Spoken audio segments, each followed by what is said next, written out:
नमस्कार, मैं आयुष राजपूत। आज के हमारे हेल्थ प्रोग्राम में एक हमारा बहुत महत्वपूर्ण विषय है कि जो बिहार के कुछ ज़िलों में जो है माँ के दूध में यूरेनियम पाया गया है। इसको लेकर जो है लोगों में चर्चा का विषय है और बहुत तरह तरह की धारणाएं पैदा हो रही हैं। इसको लेकर हमारे साथ मौजूद हैं स्त्री रोग विशेषज्ञ डॉक्टर अंजलि गुप्ता, जो कि पिछले कई वर्षों से मेरठ में कार्यरत है। इनसे हम जानेंगे इसके पीछे की वजह क्या है और क्या सच्चाई है। आपसे जानना चाहूँगा इसके पीछे की वजह क्या है। तो लोगों में तरह तरह की बातें हो रही हैं, तो इसके पीछे का थोड़ा फैक्ट आप मुझे बताइए। आयुष जी, ये बिहार के 6 जिलों में माँ के दूध में यूरेनियम पाया गया है और उसी की वजह से आज ये चर्चा का विषय हमारा हो रखा है।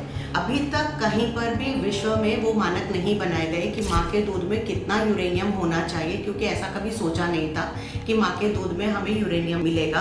पर WHO ने ड्रिंकिंग वाटर में कितना यूरेनियम होना चाहिए उसकी मात्रा बता रखी है कि 30 माइक्रोग्राम पर लीटर के से कम होना चाहिए, तभी वो वाटर सेफ है फॉर ड्रिंकिंग। जो माँ के दूध में मिला है, एम्स ने भी उस चीज़ को प्रमाणित किया है कि 40 के 40 सैंपल्स में यूरेनियम मिला है। पर अभी भी जो यूरेनियम मिला है वो WHO ड्रिंकिंग वाटर के लेवल से कम है। 0 से लेके 25 माइक्रोग्राम पर लीटर ही मिला है।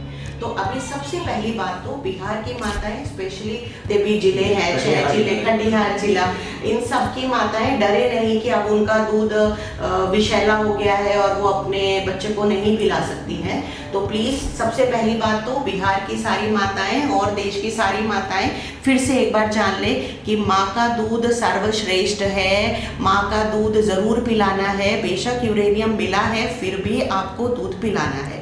और हम लोग जो माँ के दूध की बात कर रहे हैं, जो उसका रूट कॉज है उस चीज़ को समझें। वहाँ का जो ग्राउंड वाटर है वो यूरेनियम से पोल्यूटेड है और वहाँ से ही वो यूरेनियम हमारे वाटर साइकिल और हमारे जो फूड चेन है उसमें होकर हमारे पेट में आता है। ऑब्वियसली हमारे पशु जो है उनमें आता है और हम में आता है और वहीं से ही वो दूध में बन रहा है।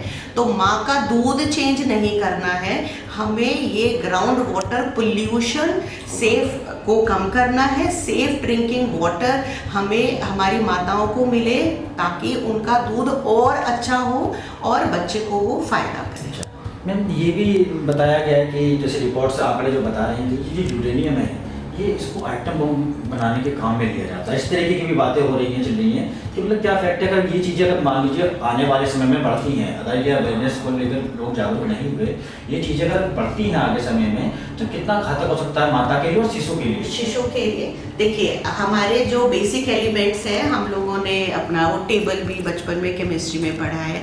तो सारी जो पृथ्वी संरचना है वो उन्हीं एलिमेंट्स से ही है। ये सच है कि यूरेनियम से एटम बम बनता है, पर अभी माँ का दूध कोई एटम बम नहीं बन गया है, ना ही धरती में वो ग्राउंड वाटर से कोई एटम बम्स निकल रहे हैं। पर इन चीज़ों की अतिशयोक्ति करके बताया जाता है ताकि आम इंसान को एक झटका लगे। एटम बम का नाम सुनते ही वो सोचेगा कि क्या हुआ और वो इस के विषय में जाएगा। माँ का दूध झटका लगेगा कि अरे माँ का दूध पोल्यूट हो रहा है, तो शायद हम आम इंसान जो अपने आम काम कर रहा है और पोल्यूशन की तरफ ध्यान नहीं देता, उसका कहीं ना कहीं मन झिकझोरता है। और जैसे आज आप और हम बात कर रहे हैं और माँ के दूध से ही सही हम वाटर पोल्यूशन के बारे में बात कर रहे हैं, तो अभी एटम बम तो नहीं है, पर हाँ ये बात सच है कि यूरेनियम से बनता है। माँ के दूध में अगर यूरेनियम की मात्रा ज़्यादा होगी तो बच्चे के किडनी पर, न्यूरोलॉजिकल, उसके कॉग्निटिव फंक्शंस पर असर कर सकता है।